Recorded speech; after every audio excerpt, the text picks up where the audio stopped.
Welcome to the Stephen Mansfield Podcast.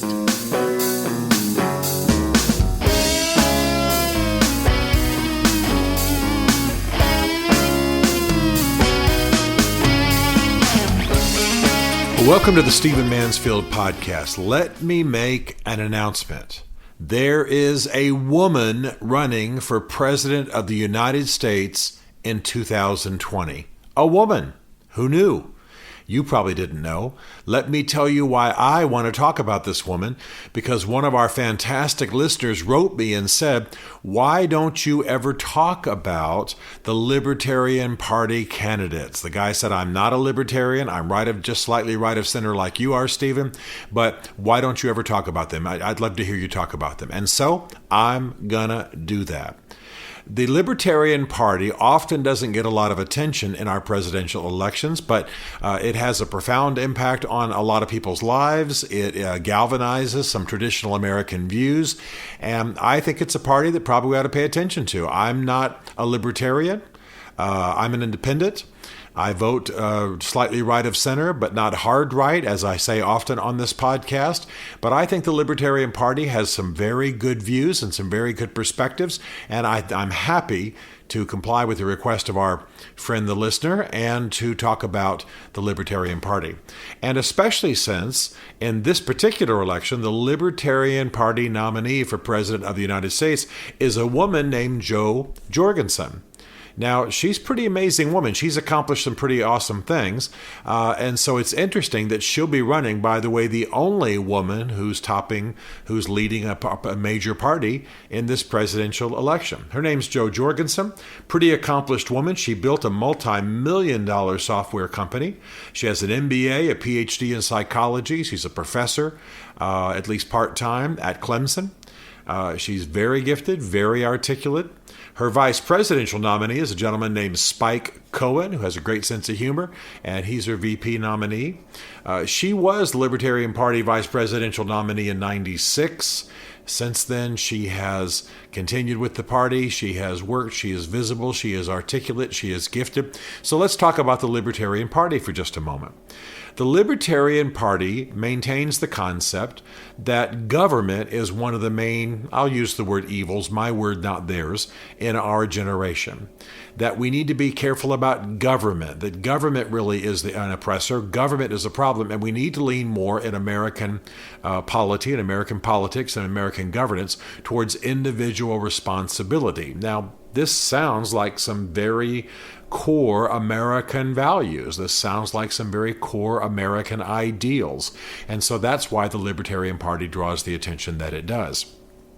I'm intrigued by the fact that the Libertarian Party tends to tends to blend views that are left and right. For example, Jo Jorgensen, were she elected to the presidency, she would forgive all people convicted of crimes that are of the victimless type of crime. In other words, victimless crimes. So no one would be in prison for pot. No one would be in prison for drug use. No one would be in prison for a whole slew of white-collar kinds of crimes that are victimless, where there are not people who are impacted by it. I won't go any further with that. I'll let them articulate that themselves. But there's an example. They absolutely would forgive. She says as soon as she got in office, she would forgive all those convicted and imprisoned for victimless crimes. Good example. She is not necessarily pro-life herself, but she would like to see the abortion plank removed from the Libertarian Party platform. She says that she thinks that keeps people from the party. 80% of Americans believe that abortion ought to be allowed in the first trimester. Borrowing language from Roe v. Wade, 1973, of the Supreme Court, trimester language. And she would like to see a lot of pro-lifers in the party, because she says actually when it comes to the size of government, when it comes to other issues, many pro-lifers, many Christian conservative types are actually aligned with the Republican Party.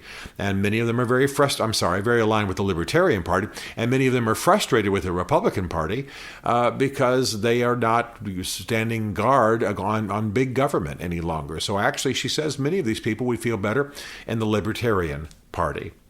There are a slew of other issues on which the Libertarians, and Jo Jorgensen in particular, would differ from both Democrats and Republicans. For example, she does not believe the government should have enforced any kind of restrictions in response to coronavirus. People should have made decisions for themselves. There should not have been shutdowns. There should not have been bans. There should not have been requirements that people stay home. There should not have been required closing of governments. Of businesses. These are things, she says, have done a great deal of damage. And that, by the way, of course she's opposed to the government bailouts and the government stipends and the various forms of government largesse in response to the shutdowns required in the face of coronavirus. And she says, by the way, those bailouts and that aid would not have been required had the government not shut down businesses in the first place, which is going to do far more damage. You see the bent. The Libertarian Party is very much oriented towards individual responsibility, very suspicious of government, very suspicious of high taxation, very suspicious of the two political parties, of course, which both seem to be perfectly fine with large government and even high taxes. I heard a conservative, a Republican senator say not long ago, "We are all Keynesians now." Those words would never have come out of the mouth of a conservative not too long ago, but now conservatives don't seem to be as concerned about the issue of big government. That's the main evil in the eyes of a libertarian. Now, I've never voted Libertarian, I don't mind telling you, and the reason is abortion. As you know, though I am a broad person and can think about other issues and have strong views about other issues, I do have a litmus test, and I don't apologize for it. Every day, 1,700 people, this is the number that's used most in Washington, 1,700 human beings are put to death through abortion in America. Now, I've said this many times before, let me say it briefly again. Let's just make that some other group than the unborn, than those in the womb. Let's make it older white men like me. Let's make it Native Americans. Let's make it 16-year-old Asian girls. Let's make it 42-year-old African American men. Let's make it any class you want to make it. If 1,700 of them were dying a day, we would be paying attention to that. It would be the top of every news. It would be the litmus test for every politician. It would be the most discussed subject. 1,700 people a day. 1,700 people a day. So I need to see that wiped out of American life. We now have other ways for women to prevent pregnancies. This is not a feminist issue in my view. This is a human rights issue. Women can prevent pregnancies the morning after. They can prevent the possibility of pregnancy in advance. I'm not saying I'm necessarily morally with all those approaches, but they are legal. They are medically supported. And so there's no reason to be terminating a pregnancy as you can in New York the day before it might have been born. That's literally possible. And many of you listening to this have seen births. I've seen births. I've seen my children born, seen grandchildren born. I recognize, and I've said it many times, that beautiful babies born on Tuesday, but on Monday in many states, some states anyway, it could have been terminated, and in horrible, violent ways that you don't want to hear me describe. So some of you are going to say, well, why are you talking about abortion when you were talking about the Libertarian Party and Jo Jorgensen? I'm saying that I'm very much with a great deal that's in the Libertarian Party platform. I believe in small government. I believe in limited taxation. I believe that we have far too many people in federal prisons, far too many African Americans for sure, and we have people in prison for crimes that ought not be prison worthy. There's just no question about that. I believe in models that have to do more with restitution. I believe that. Even though I think I feel a little kinship with the Libertarian Party because I'm sometimes confusing. I will not lift a finger to see pot legalized, but I think that there's no reason for it to be criminalized. I see no reason to criminalize pot, but it's not a front edge issue for me. I'm going to exert my attention on things that I've mentioned here many times, like abortion, etc. So I'm like the libertarians. They're more concerned about government. They're more concerned about the size of government. They're more concerned about the pressure on government in individual lives. They want to see people free. They want to see people free to make their own choices. They believe in the hidden hand of the market, kind of Adam Smith's Wealth of Nations perspective, that markets work things out, and that individual initiative is very much the guiding light of the American society, American economy. These people would be very much devoted to the writings and stories of Ayn Rand, A-Y-N Rand, R-A-N-D. Many of you know who she is. And so it's a party that I think has valid ideas. I think it ought to be considered. Why don't I vote Libertarian? It's because of abortion. I, again, am not some guy who's of limited IQ, I trust, anyway, and can't think beyond abortion. But if 1,700 human beings are dying due to a certain cause every single day in America, I think it bears attention. And I'm not going to apologize for bringing it up. I'm not going to apologize for it guiding my politics. I'm not going to apologize for talking about it publicly. So I like the Libertarians. I think they've got a lot to offer. Now, they don't have a snowball's chance in hell, forgive the strong analogy. They don't have the snowball's chance of being elected. People hardly know who they are. They don't qualify for the big debates. They should. I'd love to see Jo Jorgensen take on both Trump and Biden, by the way, and challenge a lot of these the ideas that have become au courant in the Republican and Democratic parties. But I can't, they aren't going to gain that kind of traction. That's just not going to happen. It hasn't happened for years. Now, I will tell you that I do believe strongly in additional parties being essential for America. I do not believe we should be locked into the two-party system. I believe the two parties we have do not represent the majority of Americans. I find myself a slightly right-of-center independent. Because I'm saddened by the Republican Party in its current state, and can't go to the far left that the Democratic Party is now leaning to. And so I think there's a role for other parties.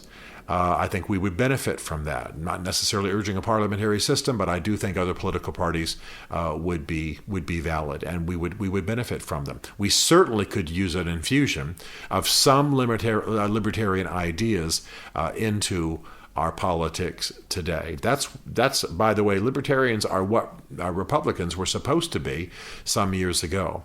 But basically, Democrats and Republicans today argue for the most part over how to do the same goals through different means. And the one thing that makes me lean, I'm just giving my personal perspective because many of you asked for it, the one thing that makes me lean more towards Republican candidates for the most part has to do with abortion and some other moral issues in American public policy. So here's my review. I think Jo Jorgensen has a lot to say. I think she's a compelling candidate. I think the Libertarian Party is not full of a lot of crankpots and weirdos. I think it has good ideas. They are core American ideas. I think you ought to consider them as ideas. As a party, it does not gain traction amongst the American electorate. It's not, of course, she's not going to become president. But the fact that they're running a woman, the fact that they're running a successful woman, the fact that they're running a principled woman, the fact that many libertarian ideas are core American ideas from the beginning. The fact that there's a whole body of scholarship and writing and a heritage behind libertarian ideas, not just in America, but in the world, in the West, is something that ought to be considered. And I would give anything, by the way, almost anything, to see a Trump-Biden-Jorgensen debate on national television. I think that would be good for the country. Now, if you're interested in knowing more about libertarianism, I strongly recommend Reason Magazine. I get it. I read it. Again, I'm not a libertarian for reasons that I've expressed, but I get it. And the leading light of libertarianism, I would say in America, is a guy named Nick Gillespie. You've probably seen him speaking on Fox and sometimes other channels. He tends to wear a black leather jacket. He has dark hair. He's got a great sense of humor. He's a lot of fun. Smart man. I believe he's still the editor of Reason Magazine. Forgive me for not knowing that as I record this podcast. But pay attention to the libertarians. They've got good ideas. They'll challenge you. They'll challenge your statist assumptions. They'll raise some important questions. They'll challenge you to think differently about your religious precepts when it comes to politics. I think they're a healthy fresh wind in my thinking and in American politics. They simply aren't going to get elected. So the value that they play, the value they are to us right now, is that they offer alternate ideas. They are a voice both from the past and perhaps to some degree a voice of the future, and they're good for us to consider. So there you go. I have talked about the Libertarian candidate. I should have done it earlier. I pay a lot of attention to the Libertarians, challenged by their ideas, share some of their ideas, and I think you ought to probably pay attention to them too. In this election, though, the lockup is between Biden and Trump, and two very damaged parties. And that perhaps is why many of you are beginning to ask me more about the Libertarian parties. I'm stuck. I might not be a libertarian for other reasons as well, but certainly can't be because of abortion. However, if Jo Jorgensen gets that plank removed from the platform and the party does not push abortion, and it's basically about individual responsibility and checks on American government and things of that nature, I could see myself maybe leading libertarian. I'm never going to stop being an independent. I could see myself voting for a libertarian candidate who promised to do the right things about abortion. All right, that's it. More soon. Stephen Mansfield is a New York Times best-selling author, a popular speaker, and a frequent faith and culture commentator on Fox and CNN. His groundbreaking books on faith and society include The Faith of George W. Bush, The Search for God in Guinness, Mansfield's Book of Manly Men, and Lincoln's Battle with God. Learn more at stephenmansfield.tv.